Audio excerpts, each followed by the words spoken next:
Hey everyone, and welcome to Comic Breakdown. If you are new to the page, please be sure to hit that sub button and like this video if you enjoy the content that we have coming out. And today we are going to be diving into Captain Marvel issue number 23. Now, if you guys have not been keeping up with Captain Marvel line since the Empire event at the very least, please go check it out. I'll leave a link in the description and at the top of the video. Seriously, you guys are not going to be wanting to miss this Captain Marvel line. It has been absolutely freaking phenomenal. Now, last issue, we left off with the New World, part 1. And we had Carol Danvers recently. Captain Marvel's teleported away to the apocalyptic world of 2052. You know, most of the world's heroes are dead at this point, including Carol Danvers herself. And what's remaining of the heroes are being picked off by someone by the name of Ovi. And the presence of angry demons really has everybody suggesting that it's Limbo and that the ruler is actually magic. And they were last left off with Luke Cage coming to drop off a message to Carol Danvers. So without further ado, let's dive into this issue. So diving into this one, we pick up with Luke Cage arriving to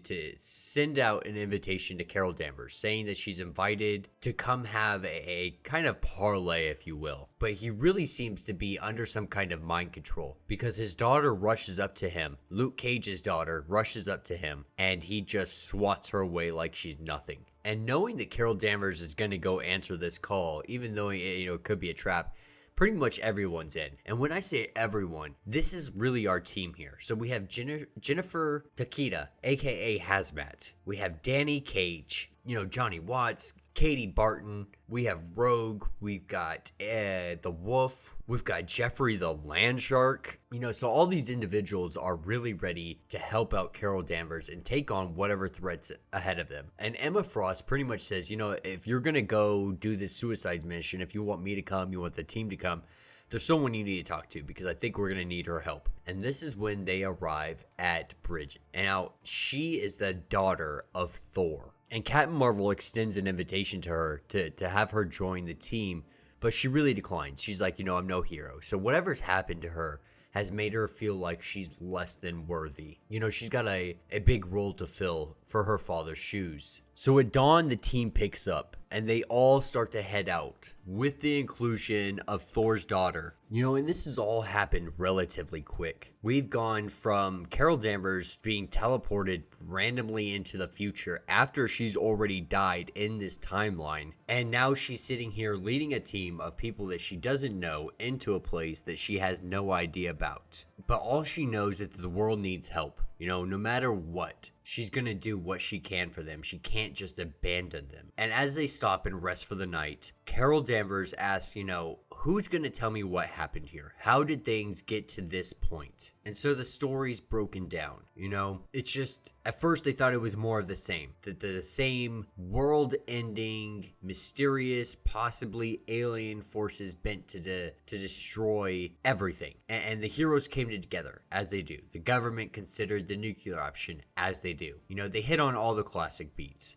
Everything that typically goes along with this. But nobody knew where these came from or what they wanted, but they fought 2 wars, thinking each was the last. After the first war ended and many of the heroes had died, what was left, people tried to start families and things of that nature. And in between the first and second wars when a lot of these people were born. But in the second war, Thor had fallen. And that's when they knew they had truly lost. And then following these 2 wars, a sickness came. And nobody really at first connected it to the wars, to the invasion. But after some time, it really became obvious. But they still don't know what happened. But what they do know is it decimated who was left, scattered everybody to the winds. And the government hit that nuclear option button. And so they went underground. Magneto building the underground for them. Magneto died building this underground. Armor kept her shield up for around a year so people could scavenge and find things. Hazmat absorbed energy and redirected it, creating pockets on the surface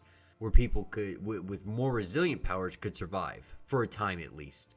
So they did what they could. What mutants and humans were left, those with powers tried everything they could. And not even trying to make matters worse, the sun no longer is heating the earth. And that's when Captain Danvers had returned. And with her abilities, she went into the sun and reignited it, also killing herself in the process. Now, while they're having all this conversation, they're attacked by some kind of giant plant monster. This is the same plant monster that attacked her prior to her teleporting to this future. And everybody's really fighting with this thing, but what she does here is she does an isolated photon blast and just cuts this thing in half. And then we pick up a few hours later and they arrive at the location that they were told to be at, but it's not what they thought it was going to be. They're met by Ovi and he says, "Welcome to paradise on Earth, better known as New Atlantis." And Emma Frost is just like, "What the F?" And Carol's like, "I second that one." So, they were thinking that this is going to be some kind of rough, horrible trap that's going to get them killed. But what they come to see is a flourishing society with people that seem happy and good to go. This is not what they were expecting it at all. And that will be the end of this issue. So let me know what you guys think down in the comments. Are you guys enjoying Captain Marvel as a whole? I know I personally am. I cannot get enough of Captain Marvel, especially with this year 2052. I am really loving the post-apocalyptic Marvel universe setup for Captain Marvel. It really has to be one of my favorite lines currently coming from Marvel. They do really good at grasping at Carol Danvers as a character, and I'm really excited to see where all this goes. So yeah, if you guys have not yet, please be sure to like and subscribe to the page, and until the next video,